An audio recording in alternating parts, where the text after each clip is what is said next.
السلام علیکم، اب تک نیوز میں خوش آمدید۔ میں ہوں ذیشان یاسین۔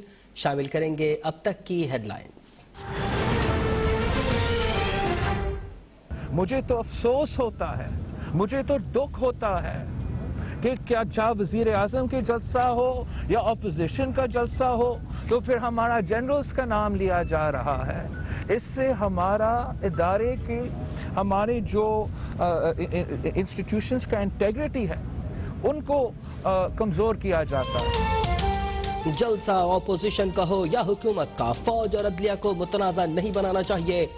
جلسوں میں جنرلوں کا نام لینا انتہائی افسوسناک ہے۔ Chairman peoples party Bilawal Bhutto کا موقف، کہا پی ڈی ایم ملک میں جمہوری اور معاشی استحکام چاہتی ہے۔ آج پورا پاکستان دیکھے گا کہ عوام ایک طرف اور کٹ پتلی انتظامیہ دوسری طرف ہے۔ عدلیہ سے بہت سی امیدیں ہیں، اب بی آر ٹی اور علیم آباجی کیس کا فیصلہ بھی ہو جانا چاہیے۔ ہمیں نواز شریف پسند ہے، لیکن ہمیں جو پاکستان کا آرمی چیف ہے وہ دہشت گرد ہے۔ وہ بار بار یہ کہتا تھا اور نواز شریف چپ بیٹھا ہوا تھا۔ جو آج اس کو ہندوستان اخباروں کے اندر جو تعریفیں ہو رہی ہیں نواز شریف کی، کیا ہندوستان کو نہیں پتا کہ جب جنرل ضیاء نے اس کو گود میں بٹھا کے منہ میں دودھ کی چوسی لگائی تھی؟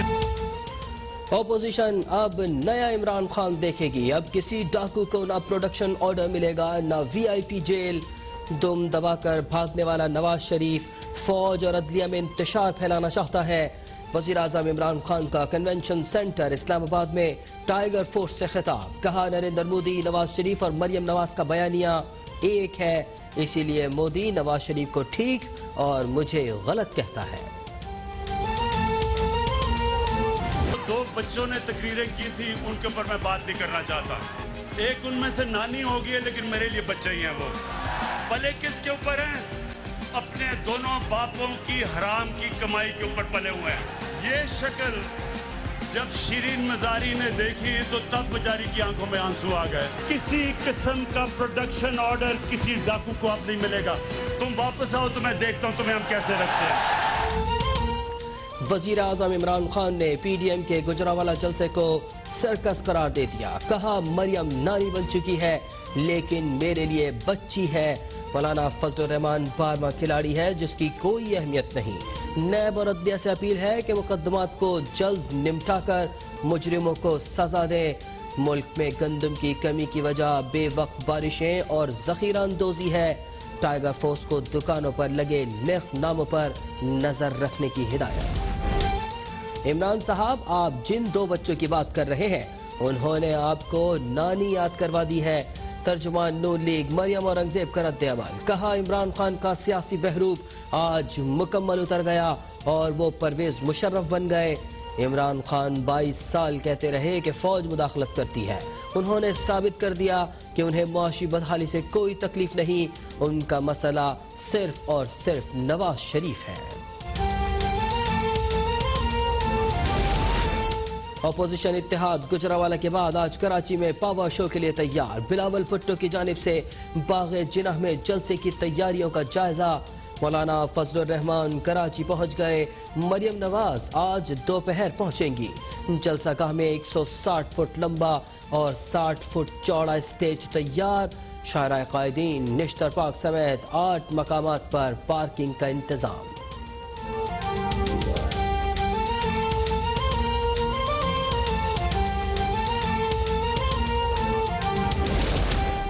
حکومت گجرانوالہ جلسے سے پہلے ہی بوکھلاہٹ کا شکار ہے، پتہ نہیں کراچی کے تاریخی جلسے کے بعد کیا ہوگا۔ وزیر اطلاعات سندھ ناصر حسین شاہ کا بیان، سعید غنی نے کہا کہ پی ڈی ایم کی جدوجہد کا مقصد سیاسی عمل سے مداخلت کا خاتمہ ہے۔ مرتضی وہاب بولے، گجرانوالہ کے بعد کراچی والے فیصلہ سنائیں گے کہ سلیکٹڈ منظور نہیں۔ مولا بخش چانڈیوں کا کہنا ہے کہ حکومت کے خاتمے کا آغاز ہو گیا۔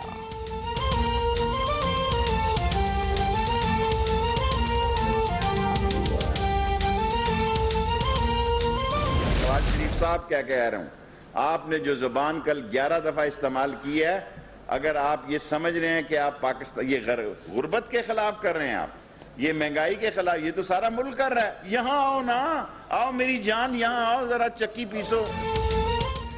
نون لیگ غیر ملکی ایجنڈے پر قائم رہی تو پابندی لگ سکتی ہے. وزیر ریلوے شیخ رشید نے خبردار کر دیا.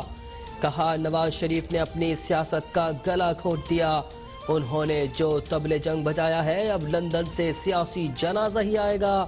نواز شریف کے ساتھ وہی ہوگا جو بانی ایم کیو ایم کے ساتھ ہوا. فورن فنڈنگ کیس اور 23 خفیہ اکاؤنٹس کے حقائق سامنے لائے جائیں تو پابندی پی ٹی آئی پر لگے گی. عمران نیازی سمیت سلیکٹڈ ٹولے نے چھپ کر نواز شریف کی تقریر سنی. رانا ثناء اللہ نے کہا امپائر کی انگلی, انگوٹھی اور اشاروں پر چلتی حکومت عوام کو حساب دینے کے لیے تیار ہو جائے.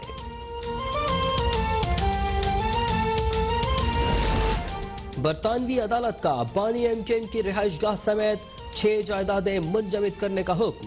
عدالتی حکم کے مطابق حتمی فیصلے تک بانی متحدہ جائیدادوں کا استعمال کر سکتے ہیں لیکن فروخت نہیں. منجمد کی گئی جائیدادوں میں M Q M London secretariat بھی شامل. پاک فوج کا ایک اور جوان وطن پر قربان. تربت میں سیکیورٹی فورسز پر دہشت گردوں کا حملہ. فائرنگ کے تبادلے میں لانس نائک, وسیم اللہ شہید, 3 جوان زخمی ہو گئے. 5 روز کے دوران فورسز کے 22 جوان جام شہادت نوش کر چکے. ہر چیز کے اونچے دام, مہنگائی کے طوفان میں عوام ہلکان. نوٹسز اور اقدامات کے باوجود ایک ہفتے میں کھانے پینے کی 25 اشیاء کی قیمتوں میں اضافہ. ادارہ شماریات کا مہنگائی 0.45% بڑھنے کا اعتراف. مرغی, انڈے, ٹماٹر, چینی, آٹا, دودھ, دہی, گوشت سب مزید مہنگا. کراچی میں کورونا کے باعث ایک اور ڈاکٹر جاں بحق. جناح اسپتال کے ڈاکٹر عثمان کئی روز سے کورونا میں مبتلا تھے. ملک بھر میں کورونا وائرس سے مزید 13 مریض جاں بحق اور 641 افراد متاثر. ایکٹیو کیسز 9174 ہو گئے.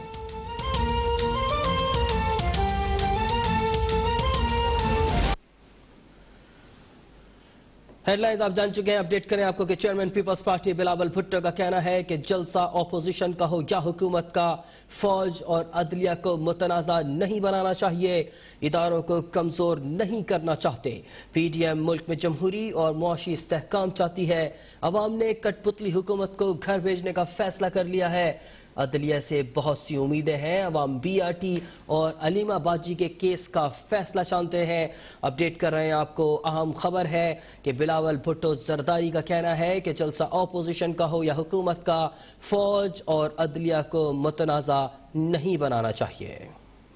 مجھے تو افسوس ہوتا ہے, مجھے تو دکھ ہوتا ہے کہ کیا وزیر اعظم کے جلسہ ہو یا اپوزیشن کا جلسہ ہو تو پھر ہمارا جنرلز کا نام لیا جا رہا ہے.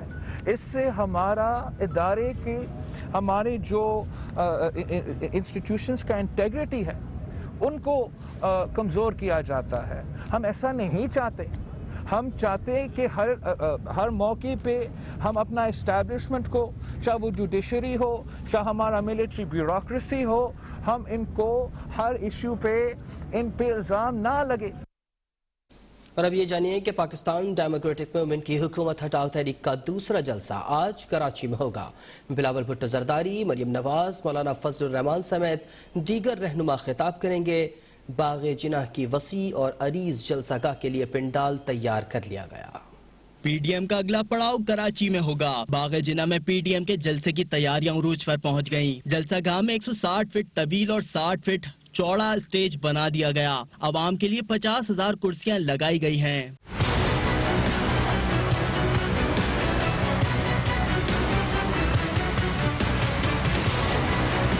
جلسہ گاہ میں مرکزی صوبائی رہنماؤں وزراء کے لیے الگ انکلوجر ہوگا. خواتین کے داخلے کے لیے 2 گیٹ لگائے گئے ہیں. جلسہ گاہ میں فرشی نشستوں کا بھی اہتمام ہوگا. مردوں کے لیے باغ جناح میں داخلے کے لیے 3 راستے مختص کیے گئے ہیں. وی آئی پی شخصیات اور اسٹیج کی سیکیورٹی SSU اہلکاروں کے پاس ہوگی.